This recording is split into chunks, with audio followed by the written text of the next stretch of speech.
तो ओवैसी के एमपी दौरे को लेकर अब सियासत गर्मा गई है। कांग्रेस ने ओवैसी को बीजेपी की बी टीम घोषित किया है, तो वहीं ओवैसी को बीजेपी एमपी में ला रही है। ये बात भी कांग्रेस के पूर्व नेता पीसी शर्मा ने कही है। बता दें, कांग्रेस के आरोप पर बीजेपी ने भी पलटवार किया है। ओवैसी और दूसरे दल टुकड़े टुकड़े गैंग के सदस्य हैं, ये बात बीजेपी ने कही है। साथ ही कहा है कि ओवैसी आए चाहे केजरीवाल आए, जीतेगी तो बीजेपी ही।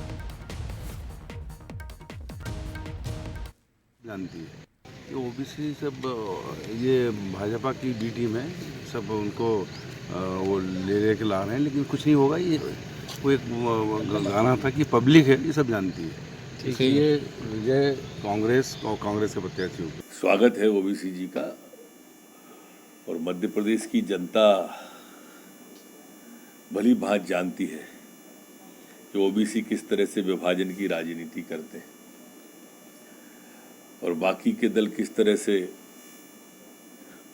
उसके टुकड़े टुकड़े गैंग के भागीदार हैं।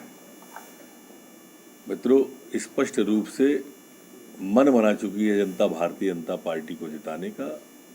अब चाहे ओबीसी आए चाहे केजरीवाल। चलिए, इस खबर पर हमारे साथ executive editor Manoj Saini live जुड़ गए, उनका रुख कर लेते हैं। मनोज जी, मध्य प्रदेश की अगर हम बात करें तो दो प्रमुख ऐसे दल हैं जिन पर जनता का विश्वास है, जनता से जिनकी कनेक्टिविटी है। लेकिन जब चुनाव से पहले कोई और दल एंट्री लेता है प्रदेश में, तो वो वोट काटने का काम करता है। कहीं ना कहीं ओवैसी की एंट्री से दोनों में से किसी एक पार्टी को फायदा तो जरूर होगा। बिल्कुल आप ठीक कह रही शुभांगी। और हमें लगता है कि ओबीसी का जो दौरा है 27 से 30 तक, लेकिन आप देखिए उन्होंने जो जगह चुनी है वो तीनों महानगर है। जबलपुर वो पहुंच रहे हैं आज, उसके बाद कल भोपाल में रहेंगे, 41, 42 और 71 वार्ड में वो पहुंचने वाले। ये सब वो जगह है जहां मुस्लिम बाहुल्य क्षेत्र है, तो वहां जाकर वो अपनी एक यात्रा करने वाले हैं, रोड शो जैसा करेंगे, लोगों से मुलाकात करेंगे।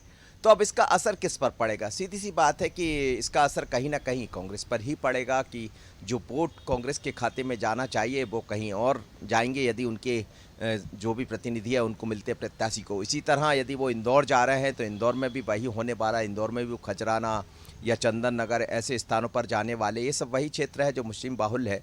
तो जाहिर सी बात है कि कहीं ना कहीं ये वोट काटने का काम तो ओबीसी करेंगे। वैसे भी मध्य प्रदेश की यदि हम फिजा को समझे, मध्य प्रदेश जिस तरह से है, यहाँ दो ही दल काम करते रहे, भारतीय जनता पार्टी और कांग्रेस। ये जरूर है, चंबल ग्वालियर की बात करें या सतना रीवा की बात करें, कभी कभी बसपा और सपा को वहाँ मौका मिला है, लेकिन बहुत ज़्यादा असर कोई दूसरी पार्टी डालती इसका दिखाई नहीं दिया। तो ओबीसी पहुँच रहे हैं, 2 दिन रहने वाले, 3 दिन रहने वाले मध्य प्रदेश में अलग अलग महानगरों में पहुँच रहे हैं।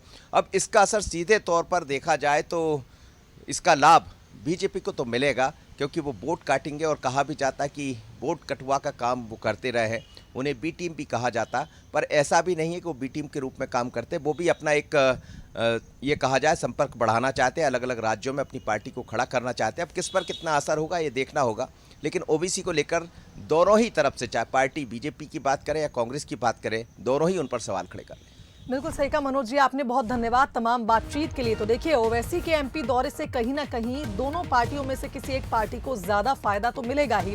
जैसा कि मनोज जी ने जिक्र किया कि वोट कटुआ कहा जाता है, और जब कोई नया दल किसी प्रदेश में चुनाव से पहले प्रवेश करता है तो वोट काटने का कार्य तो करता ही है। देखना होगा आने वाले समय में ओवैसी का ये दौरा कितना प्रभावशाली साबित होता है।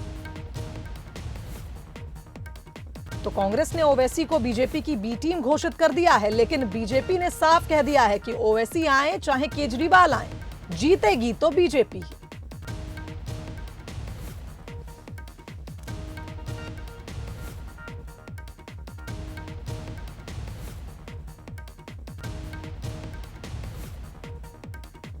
तो देखिए, कांग्रेस के आरोप पर बीजेपी भी पलटवार कर रही है। पीसी शर्मा, जो कि पूर्व मंत्री है, उनका कहना है कि ओवैसी को बीजेपी एमपी में लेकर आ रही है।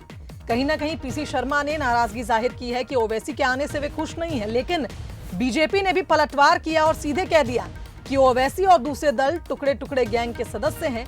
कोई भी पार्टी, कोई भी दल आ जाए, लेकिन जीतेगी तो बीजेपी।